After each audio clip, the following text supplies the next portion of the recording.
Dude, we are going to energise the country. Stop Brexit. No more Mr. Nice Guy. Seamus, I'm not sure this is a great idea, is it? Order! Hello and welcome to the Debated podcast. As always, I'm your host Will, and in this episode I'm delighted to be joined by Kate Carrau, who is the creator of the SheWolf brand and host of the SheWolf podcast. Welcome to the podcast. Thank you so much. Cheers. So the first thing that I'd like to ask is, do you think you could explain to the listeners what is the intention of SheWolf? What's your sort of aim with the brand and the podcast? Okay, so the whole situation, the whole reasoning behind it is just to celebrate any women, non-binary, part of the LGBT group, like anyone who is doing creative endeavors, anyone who's an activist, and just basically celebrating them, giving them a free platform to be able to talk about things, to be able to talk about myself as well. That's something I've kind of been advised in the last couple of sort of months, just to sort of put myself out there as well and start talking about my own political opinions and like feminist opinions and whatnot, and just basically to be able to start a discussion. So about anything and everything to do with feminism. So yeah, that's basically the idea, and the intention to go along with that is to eventually create it into a massive collective where we can do, you know, panel talk shows and do like group meetups and stuff like that. So it's just, there's a lot to happen, but it's getting there slowly but surely. Why do you think that something like this is needed? What do you think it's filling a gap in the market? What do you think? I think basically when you've got the likes of, well, for instance, let's have a look at the festival lineups that have come up recently. There has been a massive issue with the fact that there still isn't enough women on these lineups, like enough like women, like I hate saying the idea of women-fronted bands, but women within music. They're just not getting the platform that they deserve. And I just want to be another voice that goes, hey, you've got to give these guys the platform. They're really good. You know, give this activist more of a platform. They're amazing. You know, I want to be able to capture the people who, you know, in 30 years' time we can look back and be like, oh, okay, that was that subculture. That was those people that we could look up to, and just have sort of almost like something we can look back on, you know, and really pinpoint the people who are actually making a difference right now. What has been the reaction that you've received to the podcast on the site? So the website has been very positive. It's done really, really well. I haven't had any kind of negative feedback or anything like that. I've not had any trolling, thank God. I've had nothing like that. With the podcast, everything's been going okay with it. There was a couple of issues when I had a couple of guests on there. For instance, like Grace Campbell, she's considered controversial to people who, when Labour was in charge, they kind of seemed to blame her. So like, you know, a little bit of backlash there, which was so, to be honest with you, I think is unfounded from her part. So like, I don't think that's very fair, but you know, that's the only kind of issue that I've had really, but everything else has been such great feedback. Like to be able to just start doing this off my own back, and then to be able to get the guests I've got on, to be able to just reach out to these people, and they're just so welcoming and want to talk and be able to, you know, to give out advice there, you know, inspire people. They're really willing to have that conversation, and they're not expecting anything either. They just want to have a chat, and it's really nice to be able to do that. And the bands that I've spoken to have been unbelievable. It's a great community to get involved in. They're so collaborative and so supportive of each other. Now you mentioned some of the pushback that you've had regarding Grace Campbell. I wonder how much of that do you think is to do with her opinions, or how much do you think that's to do with association with her dad, or what? What do you think that's about? Personally, I think it's to do with her dad. You know, when I saw her comedy show, and this was before I'd even asked her to come onto the podcast, I saw that, and she actually spoke about the backlash that she just gets because of her father. And I can see that. Like you can hear it, you can see it online, you can see it all the time. The amount of, you know, it will be a certain middle-aged man, like, you know, having a go at her. And it's like, well, she was a child. She's not in charge of what her father did or what the government did. She was a child, and she still is just like the daughter. She was never going to have any kind of power over what was going to happen, so why blame her? I don't think it's to do with her personally, like her actual character and what she says. I think some people, you know, you're always going to have a bit of a backlash when you talk about anything politically online. I've had it in the past where, you know, several years ago I said, you know, we all need to start waking up. You know, there's a lot of stuff going on, and I was told that I'm being dangerous and fear-mongering. Well, look at us now. So these things happen. And I think, especially, I don't know, I think you talk about politics and you're quite forefront with your opinions, you're always going to get a little bit of a backlash. It's always going to happen.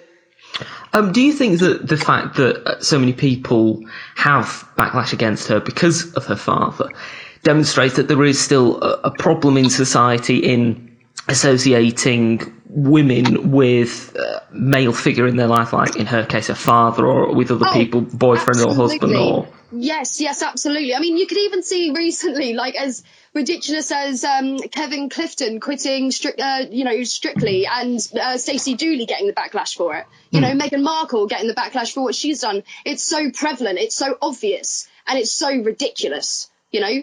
Yeah. That one person does not have control over that other person. That's not how relationships work, you know? So I think it's just, it's ridiculous. It is ridiculous, but it totally happens all the time. It happens in media. It happens in everyday life. It happens constantly. And it's to do, you know, I don't want to, you know, let's say it, let's just be blunt about it. It's to do with the patriarchal system that we've been, you know, sort of been brought up in for, you know, centuries. It's always the easy way to blame the woman. It's always the easy thing. Now, you mentioned Stacey Dooley and Meghan Markle, and I just wondered, what do you think of the way that women are presented in the media? Do you think that things are beginning to change now, or do you think that it's still too much through one particular lens? We have still got so much more work to do. Like, just because, for instance, like the likes of Harvey Weinstein has now been put behind bars, does not mean that things have changed. We have so much work to do with the likes of, you know, Meghan Markle, how she was hounded. Like, that's not okay. That's like, you know, look at Amy Winehouse, you know, several years ago. That wasn't okay either. There's been so many, you know, figures, like women figures in this, you know, in the last sort of 10, 20 years. You can look, God knows how far back. And they've all been lifted up and then dragged down, you know, and that's to do with the media, and that is to do with how people are in public as well. You know, some people in the public don't like a woman getting a little bit of power. They don't like it, you know. They don't like it when a woman has an opinion. They want, you know, not every person, but you'll have a certain group of people who just want a woman to sit there, look pretty, and shut up. Do not have an opinion. Do not say anything. Do not be good at something. Be there for your man, and that's it. And I'm sorry, but a lot of us women don't agree with that. You know, and I think a lot of guys don't agree with that either. You know, I think a lot of guys are like, I don't want that kind of, you know, structure in a relationship. But that's weird. It's strange, you know. But I think, there's still a lot more work to be done within media. It's disgusting. I mean, look at Caroline Flack, for example. How that whole situation unfolded, how she was so demonized by the media. She was uplifted for God knows how many years and then demonized to the point that she's now not alive. You know? Yeah. There was fake stories sent out about her. All of this stuff. It was all bullshit. Sorry to swear, but it was all nonsense. You know, the idea that this picture that came out of her, you know, that's the blood where she smacked her boyfriend. It wasn't actually, it was where she'd cut herself. But the media had portrayed it in such a disgusting light. And that was somebody who was hurting there. That was somebody who was really, really hurting. And that needs to be private. That doesn't need to be out. That doesn't need to be shown. You know, and I think that is a very significant, like the whole thing, Caroline Flack, more than anyone, I think that has been the most significant thing to show that nothing has changed within media with how women are treated. How much do you think those kind of attitudes are still prevalent in politics? I'm thinking particularly of the way that Theresa May was viewed when she was Prime Minister. I mean, do you think that is something that is going to ever change? What do you think? Well, with Theresa May, look, I don't agree with anything the woman says or anything. However, you know, I'm not going to be like, well, you need to take her down and, you know, lift Boris up. Are you joking? No, Boris is a buffoon compared to Theresa May. You know, like it's quite obvious. But she was treated like absolute garbage with what she was trying to do. And actually what she was trying to do was making sure that everything doesn't implode. And look what has happened. You know, I think it's quite obvious. And I think, Yeah, I don't know if it's ever going to change within politics. I think once it does start changing within politics, you'll see a change within society, definitely. But I don't know if that's going to happen. I mean, you know, for all purpose and intents, I really hope that a woman gets through to Labour, because that makes sense to me, for Labour to have a woman leader now. It does make sense. However, you need to look at their, you know, track record. You can't just be like, oh, I want a woman there just because I want a woman. You need to look at her back record. You need to see, okay, is she going to be a good leader? Is she going to be strong? Is she going to be able to be that bulletproof that no one on the other side can touch her? Because that's what they'll do. Because she's a woman, they're going to attack her 10 times more. Doesn't matter what woman in politics, they will get way more than a man ever will. So they've got to be bulletproof, and their track record has to be totally clear. You know, they're on another level. You know, they really are looked at in a different way, and I don't know if that's going to change anytime soon. I don't know. I mean, every time Lisa Nandy says something, she seems to get absolute crap for it. And I watched her with the debates, and I was like, well, she was all right. What's the problem? She can stand there, she can hold her own. But is that the issue? Because she can stand there and hold her own. Do you think that that feeling that some people may have, that, you know, that a female leader of the Labour Party may come under this increased pressure, and, you know, people may think that they may not be able to take it, is the reason that Keir Starmer is doing so well? Or do you think that it's more based on his track record, or what? I think, to be honest with you, with Keir Starmer, like, I don't agree with everything he's done in the past and what have you, but it's the fact that when you look at the likes of Boris Johnson, where he's come from, and then you look at Keir Starmer, who's been a barrister, who's done all of this work, I mean, at the moment, I think it's almost like the safe option may be to go for him, because it's like, put them two against each other, who's going to win, really? You know, I think, and that annoys me that I have to say that. It annoys me that I have to be like that. I'd rather say, like, well, let's put Lisa Nandy there and let's see how she does, because I reckon she'd actually be able to take on Boris. But when I take into the consideration of how society thinks and how a lot of other people think, then, you know, realistically, yeah, he's the one who's going to have to get through, because that's just how it is.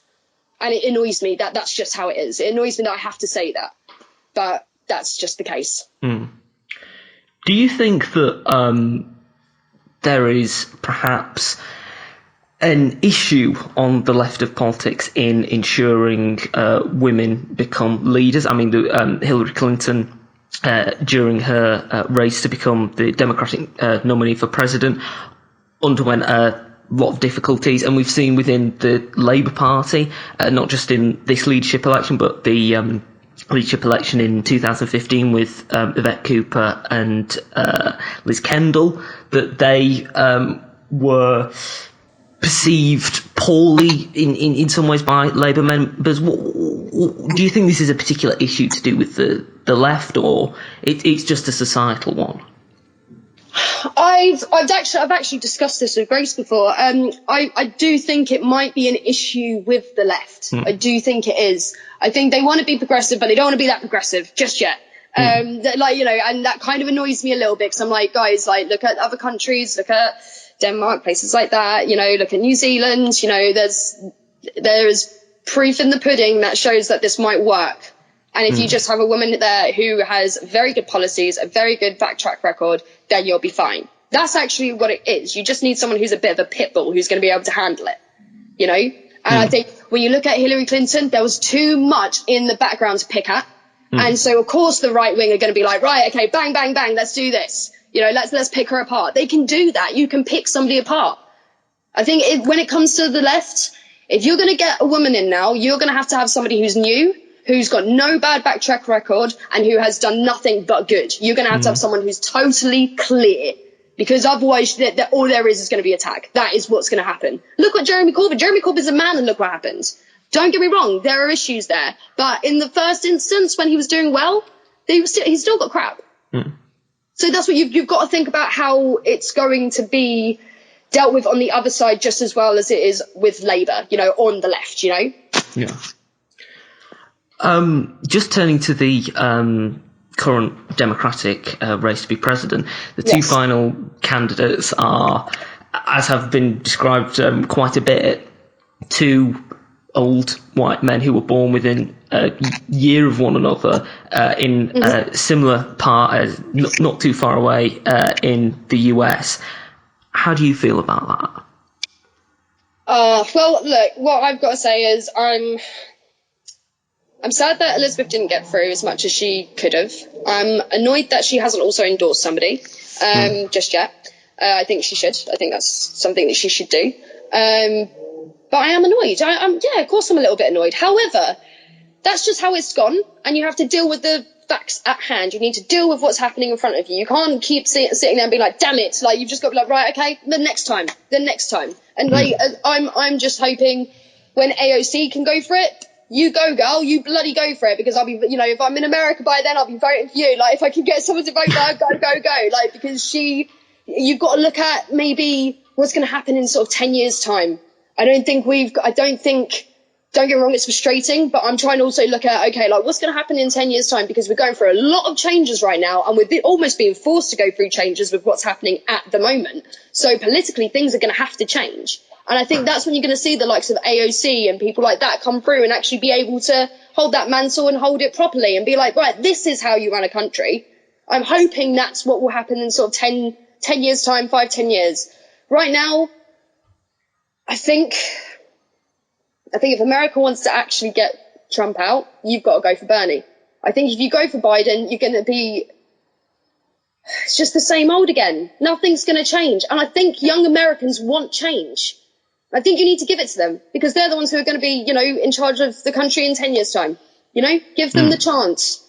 I think there is a massive need for change in that country. What's happening right now with the likes of Donald Trump, with the rise of the right in that country, is terrifying. And someone needs to go up against him who can actually do it. And I don't know if Biden can. He kind of seems like the old American eagle who's like, I'm America. And it's like, well, you're not America. You're one person.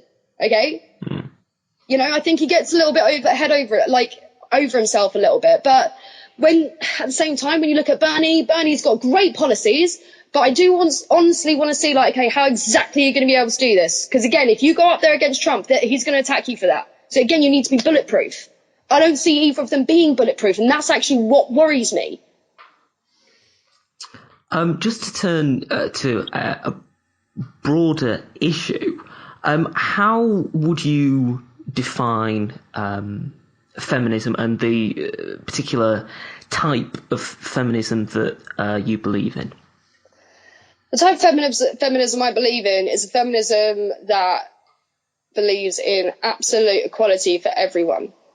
And I don't care, it's not even about not caring.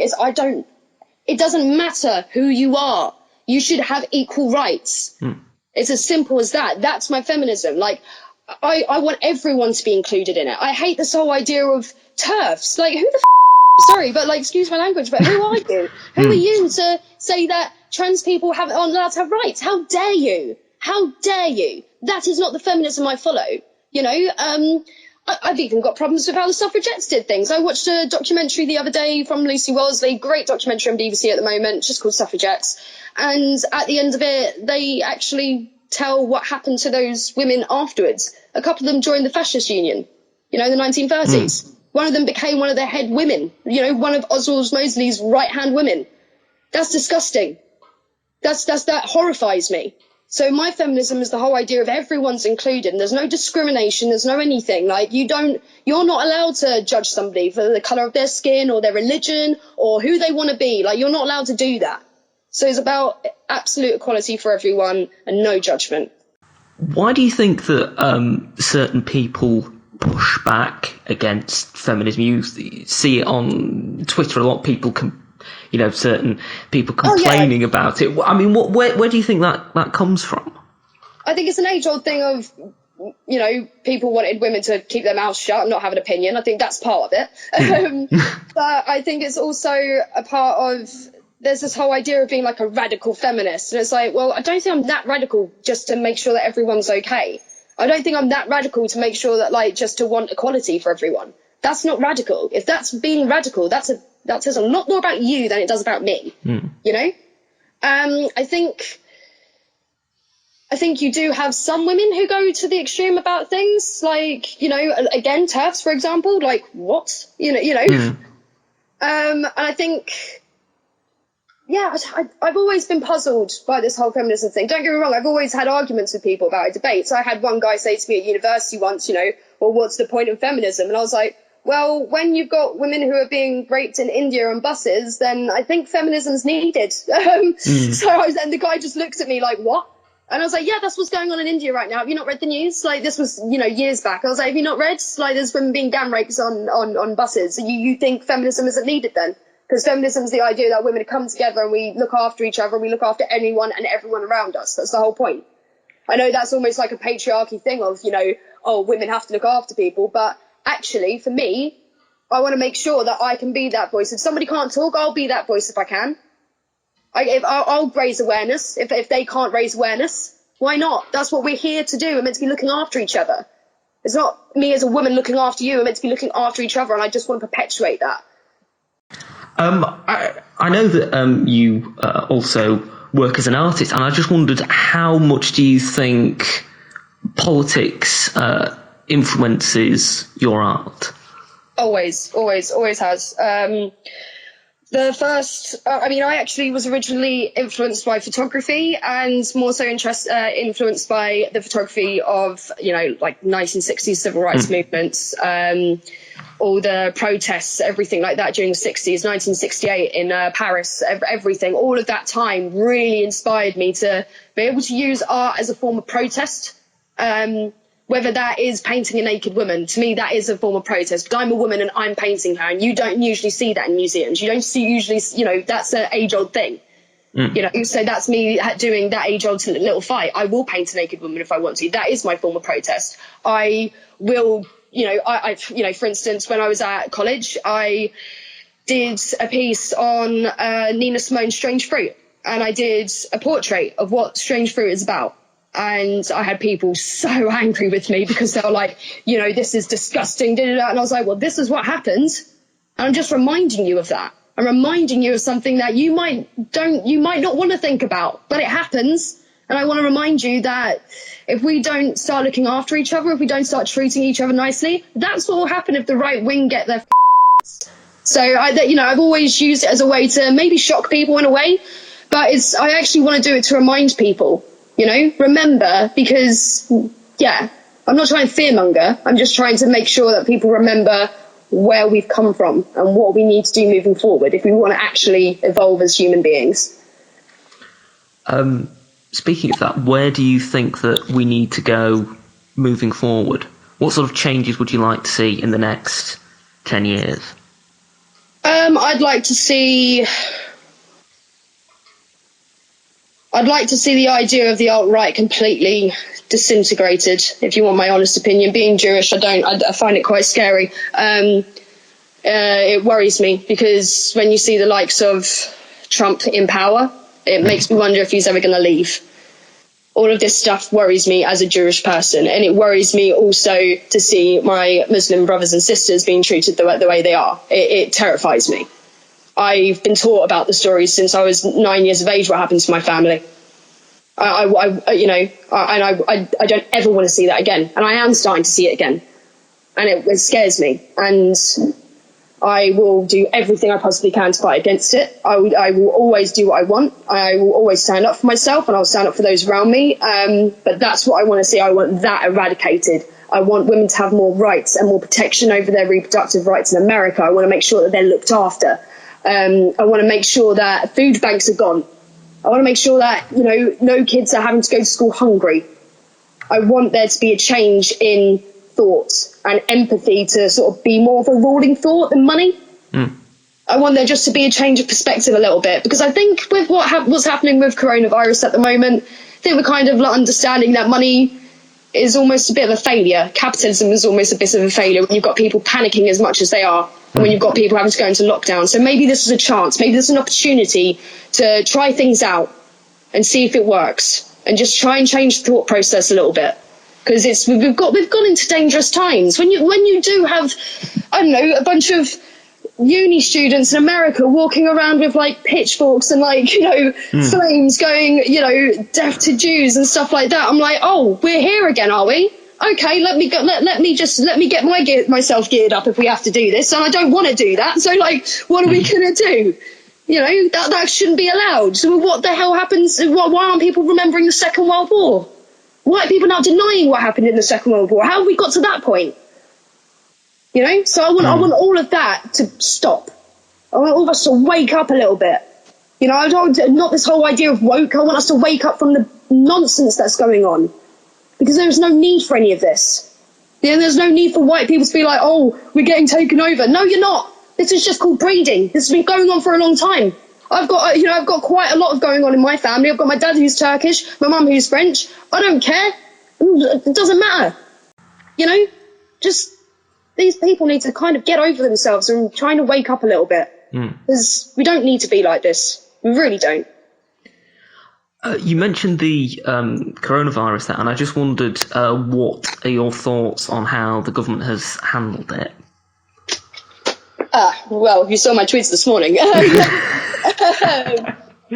Well, I woke up and I was rather, I saw the news yesterday, right? And I was like, right, okay. And I could feel like the anger just sort of in the back of my mind. And I was like, no, keep steady, Kate, you're fine. And I woke up this morning and I was like, no, I'm not okay. This is not okay. My best friend works in the school. He's saying to me that there's kids who've got temperatures in schools. They call up the parents and the parents go, oh, no, but they're fine. And he's going, no, they're not fine. Your children are not fine. Can you please pick them up? I don't think how this has been handled correctly at all. My mum lives in Spain, for example. They've gone into complete lockdown. And she messaged me and she was like, just do it. Just go into complete lockdown, get what you need to get. Don't be stupid. Get what you need to get and then come home and do what you need to do from there. She was like, there's no point risking it. And I think she's right. I think if you can close things down, close them down. It's now up to time for the government to step up. That's what your job is. Step up. Stop telling people stop putting pressure on the people. I can't believe retail workers are having to work. There's going to be no one you're selling clothes to. Go home. And that's when governments and corporations, that's when you need to have a backup plan for stuff like this. You should have backup plans for when things go wrong. You should be able to be like, okay, no problem, right? You guys go home. We'll be paying you until you can come back. That's it. I know one person who came to work yesterday and they were told to go home. They've been fired. It's not okay. We're coming towards the end of the podcast now. It's been great speaking to you. I think it's been a very lively discussion. And I'd just like to ask one final question. If you had to pick 3 women that inspired you and continue to inspire you, what 3 would you pick? Okay, so Josephine Baker, hands down. She was a spy. She worked for the resistance. Like, how could I not be inspired by her? That's like a dream of mine to be able to, if crap kicks off, I will be in the resistance. That's how I've always thought about these things. I will be on the right side of history, and that's thanks to somebody like her. Brick Smith-Start, she is one of the biggest inspirations that I've ever had the pleasure of even being able to meet. She wrote this book, and I was I'd been diagnosed during that time with PTSD, and I was very, very ill. And my sister gave me this book because she'd just been working with her for the day, and my sister had spoken to Bricks and said, my sister's, having a bit of a tough time right now. And she was like, get her to read this book and it will help.